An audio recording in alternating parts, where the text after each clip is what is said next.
Olá pessoal, bom dia a todos e a todas, bom dia tutores, alunos que nos acompanham nesta manhã de terça-feira. Eu quero agradecer a todos que estão nos acompanhando essa pré-finalização de unidades, né, a nossa disciplina de Sociologia.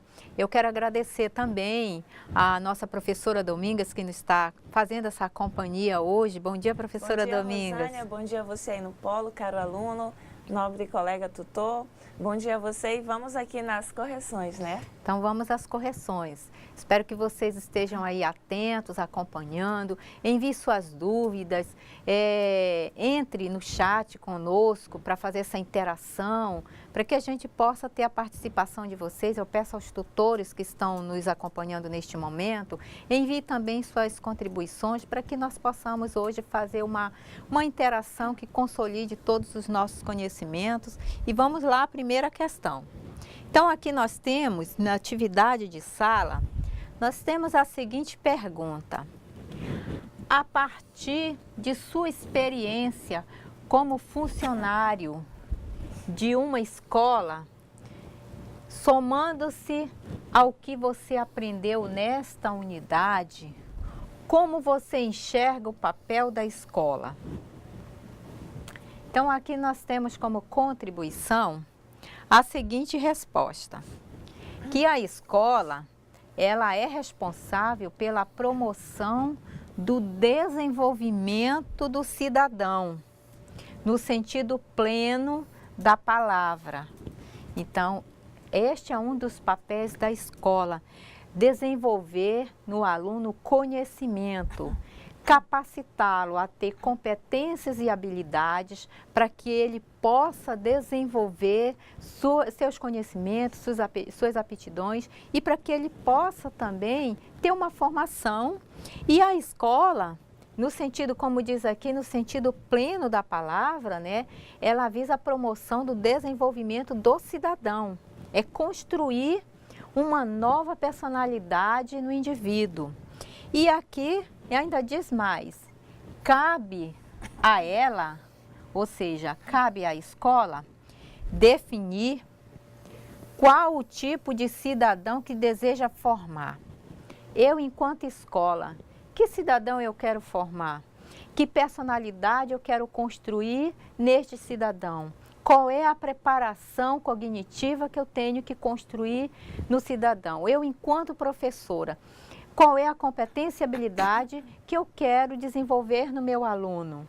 Então, aqui fala que ela precisa definir, né, que cidadão, qual o tipo de cidadão eu quero preparar. Como é que está o contexto atual? Qual é a exigência de mercado?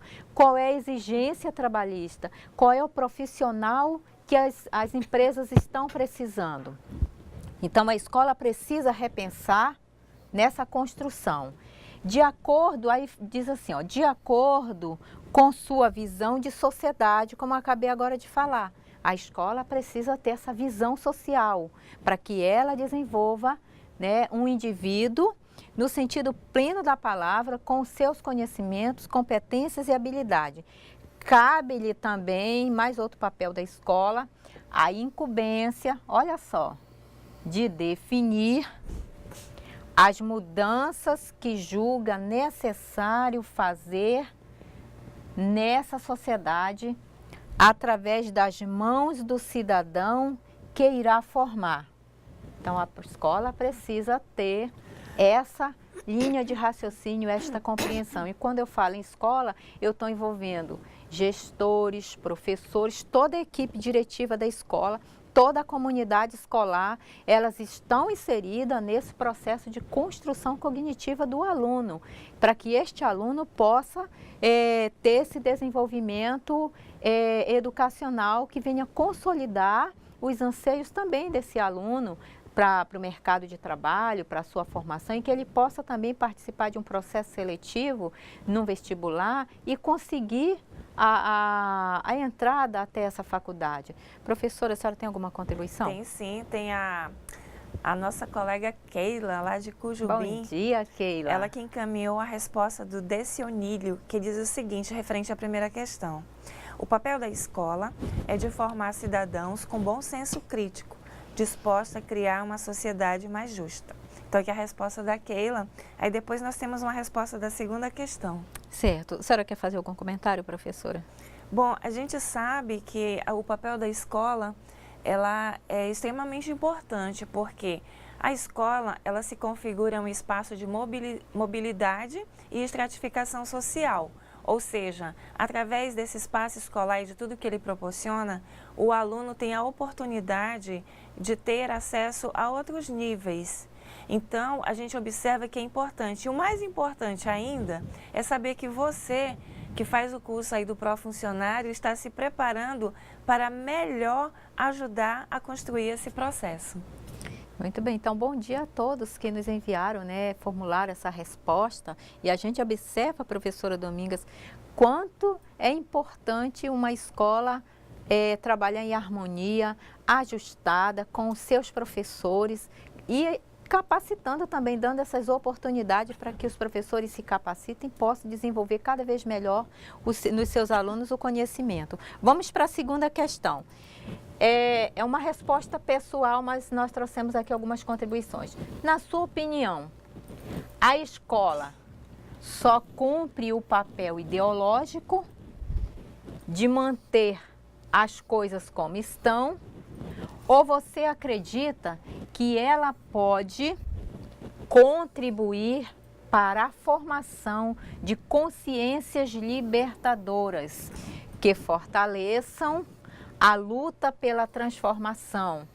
Quando aqui nós apresentamos aqui consciências libertadoras, eu lembrei de uma frase de Rubem Alves, que a escola, ela não são gaiolas e os alunos não são pássaros engaiolados. Eu gosto muito dessa frase de Rubem Alves, quando ele pronuncia, que a escola, ela não são gaiolas, e os alunos não são pássaros engaiolados. Isso quer dizer que a escola tem que deixar o aluno livre, tem que dar liberdade, aplicar mesmo o conhecimento para que este aluno possa, olha só, transformação social. Então, aqui nós observamos o papel importantíssimo da escola na transformação do aluno. E como resposta aqui, nós temos a seguinte: a escola é concebida como um espaço onde os alunos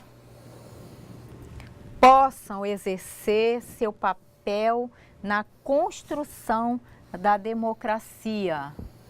Essa democracia, ela precisa ser social, desenvolvendo a criatividade, sensibilidade, a imaginação, que vise preparar o aluno para o processo produtivo, habilitando um trabalhador ativo, efetivo no exercício da cidadania.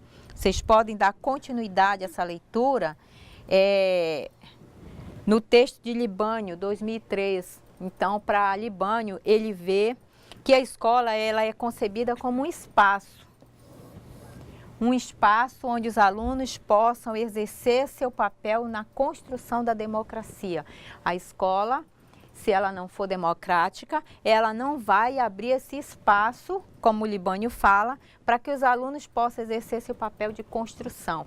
É preciso haver na educação democracia. A escola precisa ter em seu espaço a democracia que favoreça esse conhecimento.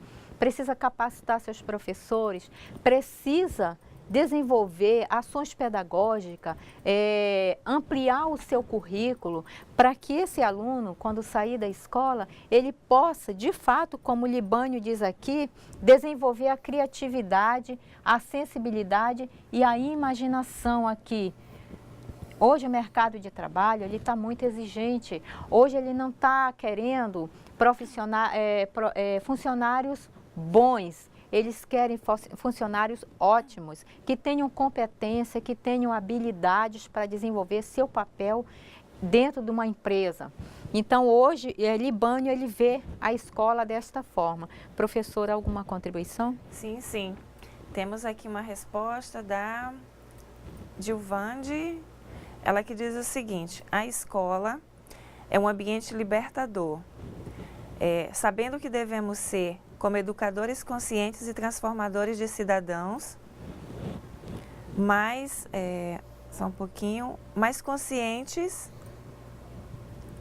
do que querem buscar. É da aluna Neiva.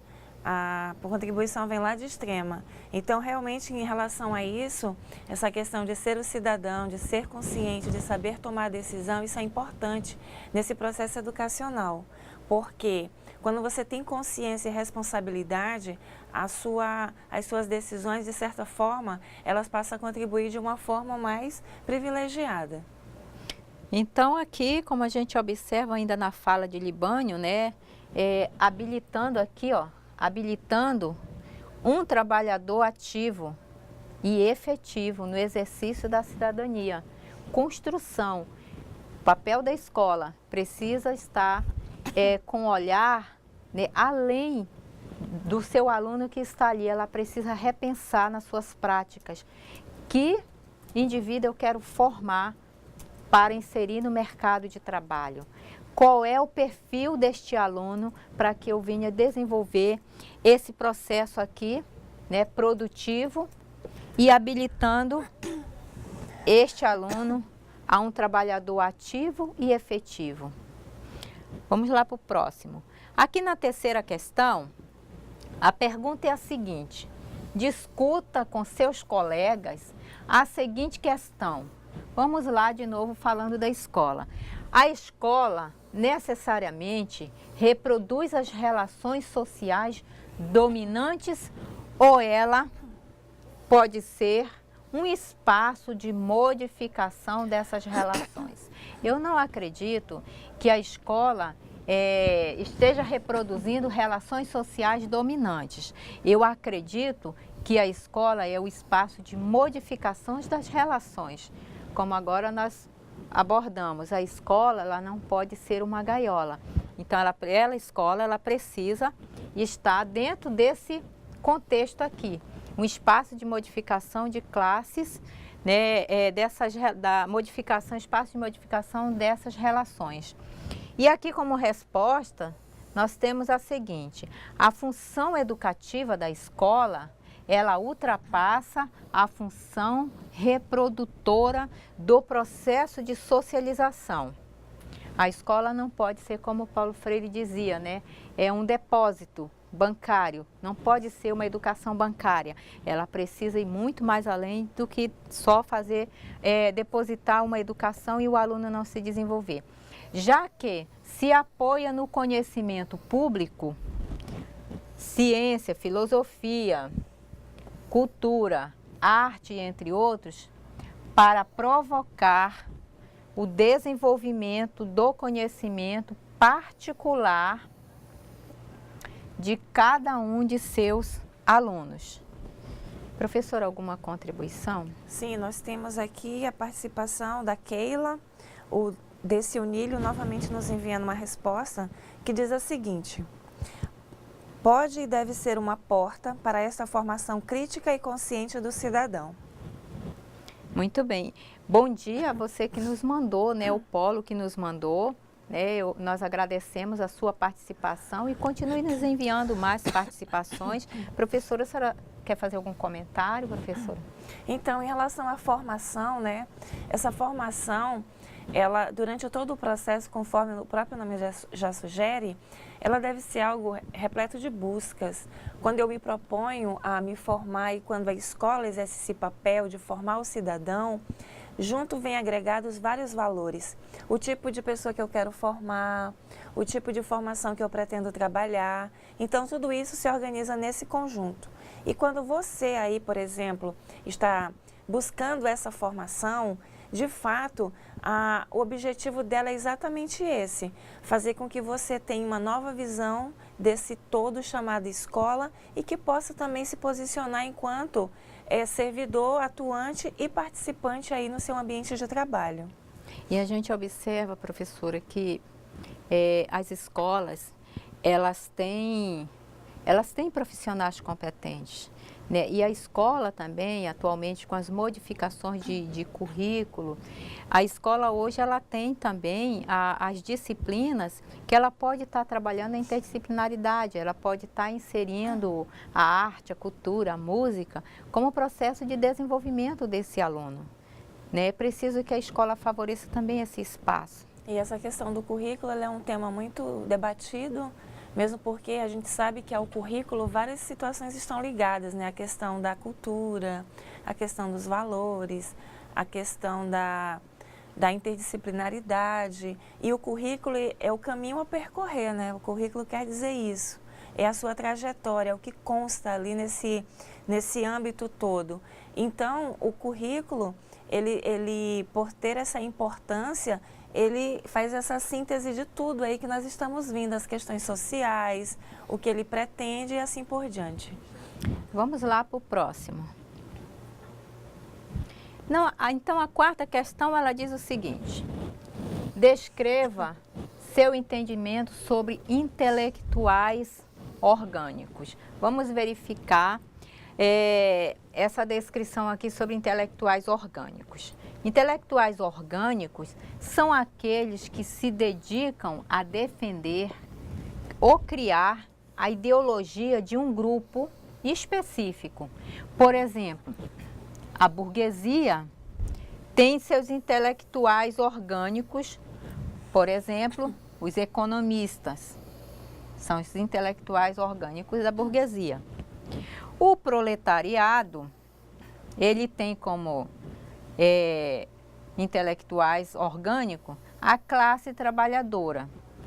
Também tem seus intelectuais orgânicos, entre eles os partidos, que se formam pelas lutas de classe, que se formam para buscar melhores condições salariais, condições de trabalho. E nós observamos que quando eu assisto alguns jornais e eu observo que alguns estados da região brasileira têm sempre um grupo, né, se levantando e lutando para melhores condições, seja de salário, de moradia. Estão sempre se reunindo para que eles possam alcançar algum objetivo ou resposta, seja a questão moradia, questão de terras, que eu já observei em alguns estados, trabalhadores, né, eles invadem algumas terras em busca de construir suas casas. E a gente observa também que em meio a todas essas disfunções, ocorre que eles constroem sua casa, mas vem a ordem judicial e acaba retirando eles dali. E eles vivem em constante luta para garantir a sua moradia. E também na saúde a gente observa que em alguns casos os jornais estão sempre mostrando algumas situações de pessoas buscando por melhores condições de atendimentos. Professor, alguma contribuição? Nós temos aqui, né, a resposta semelhante ao que você acabou de apresentar dos alunos Neiva, encaminhada pela Giovana de Extrema, e também do Decionílio de Cujubim, encaminhado pela Keila, que diz exatamente o seguinte: intelectuais orgânicos são os principais agentes de transformação da classe a qual ele pertence. Então, registrando aqui o nome dos dois alunos, encaminhado pelas duas tutoras. Então, aqui dada a resposta. Tá certo. A senhora quer fazer alguma contribuição, professora? Então, essa questão da transformação da classe a qual pertence, a gente sabe que historicamente, né, muitos foram os processos de transformação que posteriormente se configuraram em conquistas para determinados grupos, né? A gente sabe também que referente ao nível dos intelectuais, muitos foram, inclusive aqui no Brasil, nós tivemos alguns movimentos referente à questão educacional e também fora do Brasil, muitas conquistas referentes nesse contexto. E nós observamos que existe constante lutas, né, professora? Constantemente a gente vê pelos jornais as lutas de classe, né, por melhores condições, saúde, moradia, educação, alimentação, até porque essas quatro anseios das pessoas, né? Saúde, moradia, educação, alimentação, são necessidades básicas que são imediatas, não pode ser para depois, né? São necessidades imediatas. Saúde, alimentação não pode esperar para depois, né? É preciso ser imediato. Exatamente. E é importante dizer que essas conquistas, elas são importantes também para a questão educacional. Até mesmo a lei, nós temos a 9394 de 96, que não deixa de ser também uma conquista, né? Onde ela relata vários temas, vários eixos que de certa forma venham a beneficiar a questão educacional também. É verdade. E em aulas anteriores, falando em conquistas, né, nós tivemos também sobre os direitos humanos, que também foi uma conquista em meio àquelas disfunções sociais que estavam acontecendo. Então, surgem os direitos humanos para garantir os direitos do cidadão. Também foi uma luta, né, uma conquista que ao longo desse processo aí de luta, de transformação, de anseio, de melhoria, isso foi garantido e foi conquistado. E a gente sabe que essas lutas vão permanecer, continuam, não dá para cruzar os braços, é preciso se levantar e buscar. A nossa própria bandeira brasileira, ela tem as frases lá, ordem e progresso. Isso. Ordem na educação, na saúde, ordem para a moradia, progresso em trabalho, em educação, uma educação de qualidade, moradia. Nossa bandeira diz isso, ordem e progresso, né? Então, nosso Brasil, ele precisa ter ordem, ele precisa ter progresso. Progresso na educação, progresso na moradia, na saúde, no trabalho, alimentação. As pessoas precisam ser bem alimentadas. Criança bem alimentada, ela produz melhor dentro da escola. E a gente sabe, professora, que existe, né, em escolas, em muitos casos, criança vai para a escola por causa da alimentação, por causa da merenda escolar, por causa do almoço, do lanche, né? Porque não tem em casa e os pais mandam para a escola. Inclusive, é devido a esse levantamento dessa informação, né? Hoje, o pessoal que trabalha na área da alimentação escolar, eles têm pensado assim com certo carinho o cardápio. Se você observar, existe toda uma programação onde se intercala o doce e o salgado, de modo que o aluno tenha acesso aos vários tipos de alimentos. Inclusive, alguns cardápios até contemplam o peixe regional, no caso aqui o dourado, né? Que é um peixe próprio para a criança, menores até comer, porque não tem a questão da espinha dele, né? Então fica mais tranquilo. Então hoje esse cardápio, ele é pensado exatamente para isso. Também se falando nessa questão, tem a educação integral, onde algumas escolas oferecem o almoço, a criança fica o dia na escola. Então são várias situações que foram repensadas e adequadas de modo que favoreça o alunado. Eu trabalhei numa escola e nessa escola tinha o Mais Educação. E era interessante toda a construção desse Mais Educação na escola, que os alunos que estudavam de manhã, eles entravam na escola, tomavam café, iam para a sala de aula, tinham o lanche. Após o lanche, eles tinham o almoço, porque eles ficavam direto. À tarde, eles teriam uma outra atividade educacional extra-sala. E isso a gente vê que são processos que visam, de fato, aproximar mais o aluno da escola, fazer com que ele tenha gosto pelos estudos, gosto pela leitura, gosto pelas atividades esportivas. Isso é importante, esse desenvolvimento na escola. E isso é um processo democrático que está favorecendo também a construção desse indivíduo. Pessoal, professora, a gente tem mais alguma contribuição que estamos chegando ao final? A nossa colega Josi, né, informando que lá caiu uma forte chuva, mas que agora está tranquilo, que o sinal está tranquilo e que eles estão podendo participar conosco. Eu falei até para ela, manda um pouquinho dessa chuva para cá, porque aqui está muito quente. Aqui está quente mesmo. Ontem fez muito calor aqui. Muito calor. Esses últimos dias aqui, muito calor mesmo. Então, pessoal, nós estamos chegando ao término da nossa aula, né, dessa unidade 5, dessa revisão, e eu quero agradecer a todos que participaram, a todos os polos que estiveram conosco, E agradecer também a nossa colega Gisele, que está aqui atrás das câmeras, né, nos ajudando, favorecendo também essa interação com vocês. Agradecer o pessoal do estúdio, a professora Domingas, que está sempre conosco, fazendo essa parceria. E eu me sinto muito lisonjeada em estar fazendo parte aqui dessa interação com a professora Domingas e agradecer, professora Domingas. Eu que agradeço, Rosângela. Cada encontro nosso aqui é uma oportunidade de crescimento, de aprendizagem e também de conversar um pouquinho aí com você no polo, saber como andam os estudos, as leituras, é importante para a gente isso. Eu quero desejar a todos uma ótima manhã, aproveitem para rever a aula de hoje e a gente se encontra no próximo encontro. Bom dia a todos.